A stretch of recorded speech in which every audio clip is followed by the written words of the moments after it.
Good evening and welcome to another edition of JU Dolphins Up Close. I'm Scott Manzi. As part of our continuing look at those behind the scenes who play an integral role in the athlete's success at JU, we turn our focus to strength training and how Andrew Bates has completely reshaped the program in his 3 years at JU, and thus lessened the amount of injuries and increased the amount of victories. Andrew Bates is in his third year as the head strength and conditioning coach and has been busy his first few years on the job. From a football perspective, the entire strength and conditioning program was in pretty poor shape when I arrived. Injuries were up. We had over 30 surgeries the year before I got here as a football team only. We're down to around 5 or 6 last year, and that number's gone down every year. Basically, just the type of training that we're doing with the guys was the major influence on that.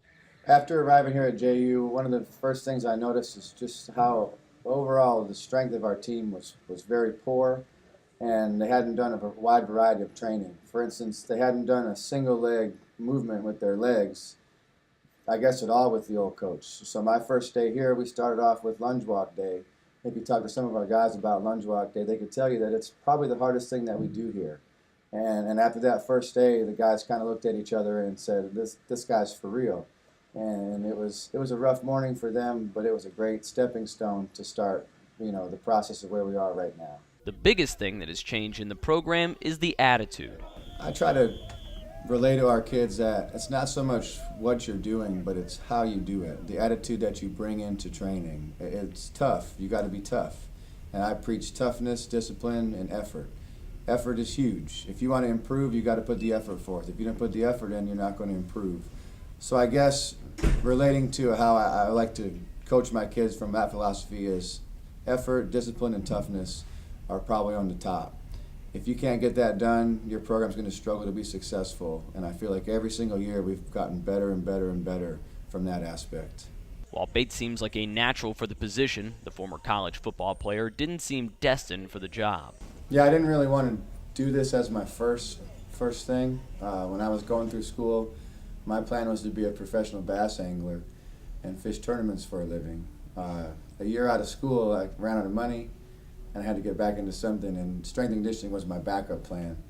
But I didn't really figure that out till my junior year when I had a strength coach come into the school I was at and really kind of open my eyes to what it actually is supposed to be like to train and prepare to win championships. Heading up the program at JU requires versatility in training. Cross country is not lacrosse, and even men and women's lacrosse vary. When I was at Marshall, where I did my graduate work, I was actually an Olympic strength and conditioning GA, so I had to train 7 teams on my own that I programmed for directly: golf, tennis, women's soccer, cross country, track and field, and on top of that I got to work with football at the same time. And at that time at Marshall really helped me see just how many different ways there are to train and what types of different things you need to do to help out those teams. Here currently I do football and men and women's lacrosse directly. Although I oversee the department, those are the teams that I train for. Every sport is different. You just got to look at what the demands are and program accordingly to make sure you're meeting those demands. And you find different ways to do that. The correlation between Bates starting at JU and injuries decreasing is not a coincidence. Strength training and injury prevention to me is critical. I mean, obviously a stronger joint, a stronger muscle is going to be more resilient to injury. But not only strength training, but everything goes into that. Flexibility is huge for injury prevention. If your own muscle can only go to a certain point and then it gets injured, well, if we can get it to go beyond that point before it gets injured, obviously you're going to be better off. But I think developing an overall strength to make your joints tougher, more resilient, that's going to be what's going to help prevent injuries the most. There is also a strong relationship between the strength and conditioning department and the athletic trainers. Doug Fry, our athletic trainer for football, I speak with him on an hourly, minutely basis, often with our guys. We could be in the middle of a workout, and I notice a guy is holding something, doing a weird range of motion, walking a little bit funny, and I'll ask him right now, what's going on? And then I'll go to Doug. I'll ask him, what's going on? Have you seen this guy yet? Well, be ready. He's going to come see you today because we got to take care of this issue. And he'll come and alert me before lift groups about so-and-so's got a shoulder issue. We need to modify this workout. And we modify everything in our weight room. If you roll your ankle, you're going to be training from that ankle up, and we're not going to miss any body parts. So when you get back, you're ready to go right away. And the rehab protocols through our athletic training staff are huge with accommodating us. I'll find out what they're doing in their rehab program for that day and tailor that into what we're doing in our workout that day to make sure we don't overwork a certain area, or if one area needs special attention, that we really hammer it to make sure we get our guys back as fast as we can. I also am in touch with my lacrosse coaches in the same, through whether it's email or face-to-face, to find out injury reports, what's going on, how are the girls or guys progressing back to full participation, and how can we speed that process up. Strength training, like any other field, is constantly evolving. Well, there's many philosophies that are around the country from a strength training perspective. I've been around many coaches. I kind of grew up in a high-intensity background. There's not too many of those coaches out there anymore. That's more of a machine-based training to failure. We don't have any machines in our weight room, minus a hip press.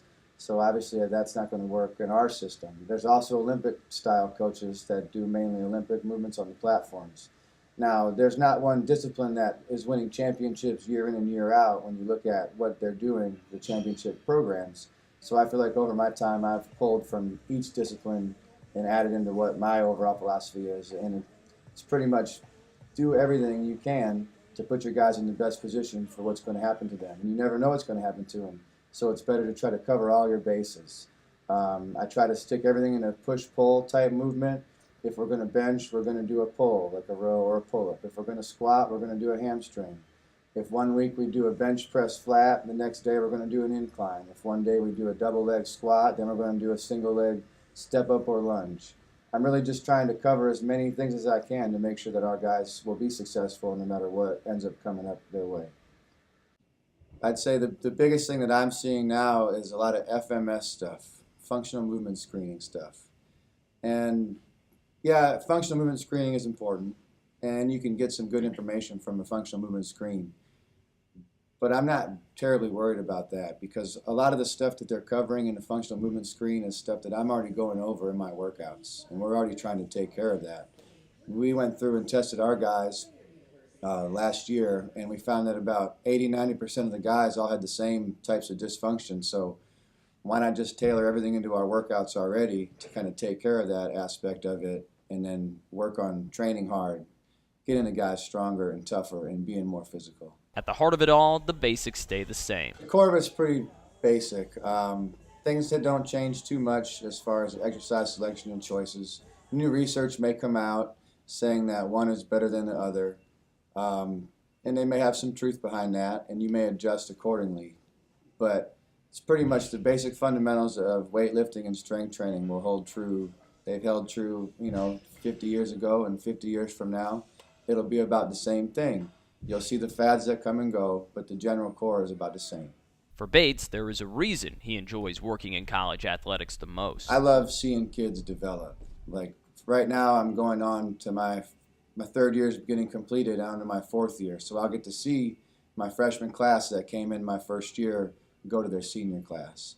And to see, we had a rough year 2 years ago, to see the success we had this season at 9-2, and to watch those seniors develop through the last 2.5 years to the point that they got to, that's what's exciting to me. And then to see this next class go through and get even better and better. And I'm also, working now with Andrew Robustelli and DeAndre Randall, helping them prepare for their pro days to hopefully carry their football career beyond JU. But ultimately, I'm just looking for the success of my kids. Whether it's in the classroom, in the weight room, on the field, or beyond life, I'm trying to help set them up for success in any aspect of their life with what we're doing here, as far as the standards that we hold, the hard work that we put in. And hopefully they'll carry that on their entire life.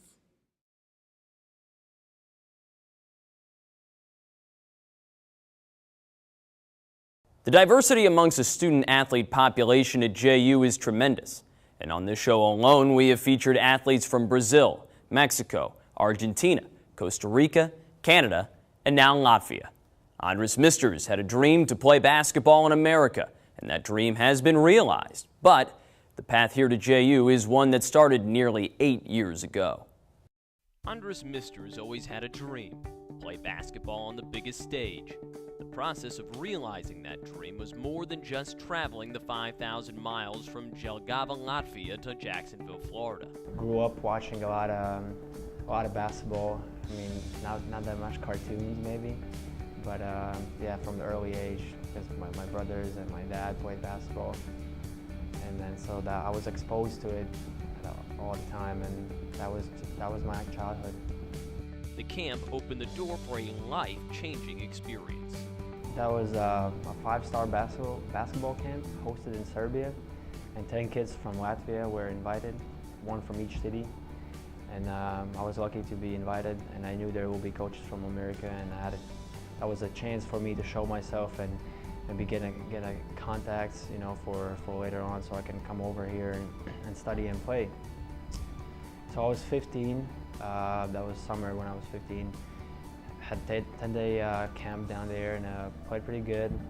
Met some people, and you know, next thing you know, throughout that following year, I kept in touch with people, and the next thing you know, when I was 16, I had a chance to go to US, and then people had helped me find a school. It was St. Benedict's. I didn't really know much about it at that time, but well, that's how I got here. I mean, that's how I got to US. It was a new experience, not only due to the cultural change, but the basketball was different as well. I mean, it was a big move for me. I always thought I'm ready for it. I always wanted to come to US, but you know, I was only 16 years old, and I had to live on my own, and with all these guys around me and everything, it was quite an experience. I mean, it was a culture shock too. Going to my first place I came to US was Newark, New Jersey. It's an interesting place. I mean, so it was fun. It was definitely fun. Misters played under Danny Hurley, now the Rhode Island head coach, his first 2 seasons at St. Benedict's. His 3 years there featured teammates such as current Cleveland Cavaliers forward Tristan Thompson, former Texas Longhorns point guard Mick Cabango, as well as former Syracuse point guard Tyler Ennis.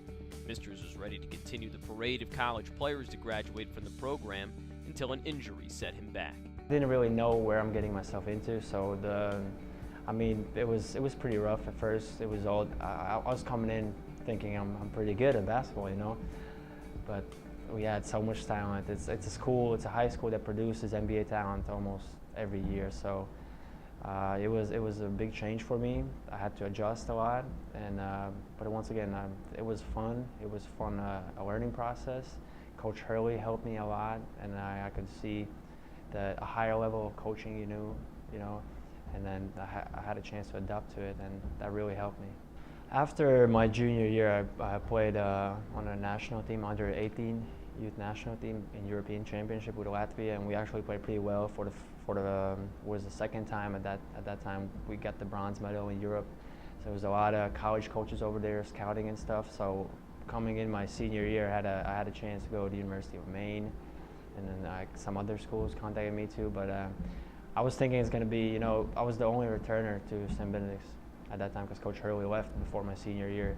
Whole new team, whole new coaching staff. So I thought it was going to be a pretty big and fun year for me.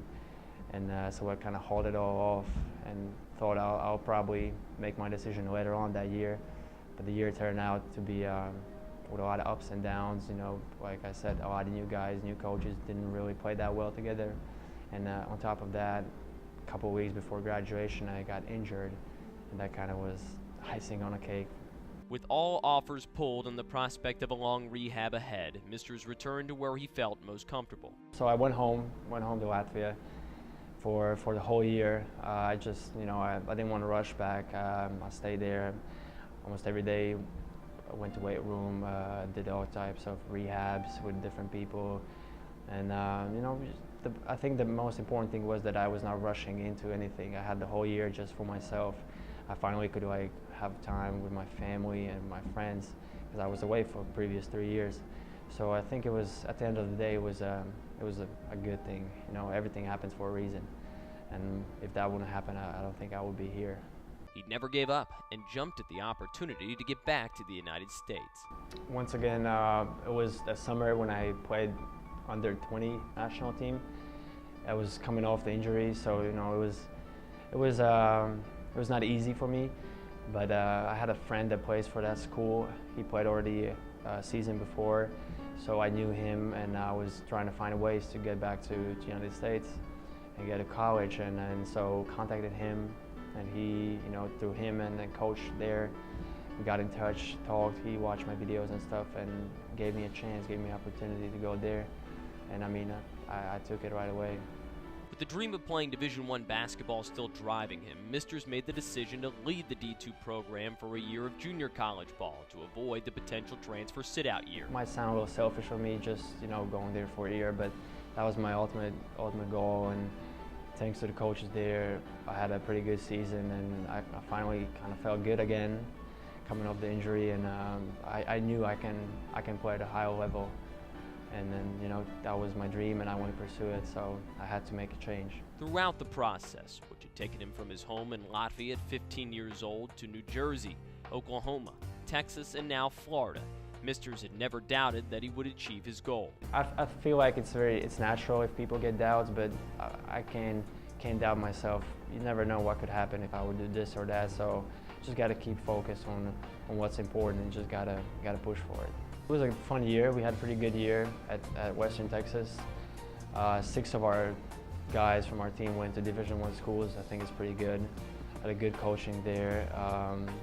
Throughout the year, I had some schools contacting me, but the biggest turning point was at the end of the season. After the season, there was a JUCO showcase, and a couple of my teammates and myself included got invited. So we went there, played for a weekend in front of many coaches, and that's Coach Jasic was there himself, and then some other coaches. And after that weekend, that's when the recruiting really picked up, and people started calling and stuff. But I already had some sort of relationship with JU before I went to the camp, so it always felt like that would be the right place for me. Coach Tony Jasic had his eye on Misters even before he was coaching at JU. Well, Misters' recruitment was kind of spearheaded by Z, and he was a guy when we were in Fort Wayne that we were following. Throughout the year, it was a position in Fort Wayne we thought we may be recruiting, may not be recruiting. And then when we got the job down here, he was somebody that we thought could come in and help us, kind of right away with the situation that we were in. And, we watched him on tape a bunch, and then I was able to see him live over a weekend in April. His undeniable ability as a player is what stood out to the coaches. I thought he had a great feel, appeared to play the game the right way, was unselfish. I thought he could make shots and stretch the defense. We were really excited about him bringing that basketball savvy feel and ability to make shots to our program. Having finally, after 6 years of trying, made it to a Division I school, the journey isn't over for Misters. I would say the physicality and the speed of the game, that's something I'm adjusting. I think I did a pretty good job, but still there's a long way to work for it. Individual skill set of each of the guys, there's no just like a shooter or a driver. Everybody can do both things, and I would say that would be the biggest change. The hardest part through it all is being so far away from his loved ones. It's been very hard. It's also, me and my girlfriend, we've been together more than 3 years, and 2 of them years, 2.5 years already, I've been away from her for most of the year. So it's also a big adjustment for both of us, but she's been great helping me and us. So also the family, it's hard when you can't just go on a weekend, like some other guys on the team, meet and see your family, get your mom's cooking or something like that. So every summer when I go home, it's really special for me. I try to enjoy every day. Right now, he is enjoying his time at the top and the opportunity to get a world-class education. I major at international business. I'm taking classes towards it, and Jacksonville University has a really good business school. So coming in here, I was deciding what to pick, and I ended up picking a business major, and I think it's going to be really valuable later on in life. Academics have always been important for me and my family. It's just you got to focus on school and basketball while I'm here. That's for me personally. That's how I feel. I don't really think about anything else besides that. So my main focus is just on school and basketball, and that's how I've been able to get good grades like that. Even though he'll have his degree after next season, it doesn't mean he'll be done with basketball. My goal always been to play basketball as long as I can, become a professional player, probably back in Europe. That's always been my goal, so I'm striving for it. What comes after basketball, I mean, I don't know, nobody knows. We will see whenever that happens. I mean, I've been around US quite a lot. I have met many people. I'm gonna have this business degree coming out of Jacksonville University, so hopefully these contacts will help me down the road if I decide to become a business person later on in life. Right now, he continues to positively impact the JU program. The thing about Misters, probably the biggest compliment that I think you can give a student athlete is, he handles his business the right way. He's a quality student. I think our campus is better because he's on it. And for us, he's one of the guys that you don't necessarily need to worry about. He's just a solid guy, solid teammate who does everything the right way. I think our program is definitely better because he's in it. Through the ups and downs, Misters wouldn't change a thing about his experience. Definitely became more mature by being on my own. I learned, many different life things that comes as a man growing up. I am the man that I am right now. It's because of going through St. Benedict's for 3 years, going to southeastern Oklahoma, going to western Texas. I always have been going to my goal, and it's not been very easy. But that has created the person I am right now. Thank you for watching JU Dolphins Up Close. Until next time, I'm Scott Manzi, bidding you good night.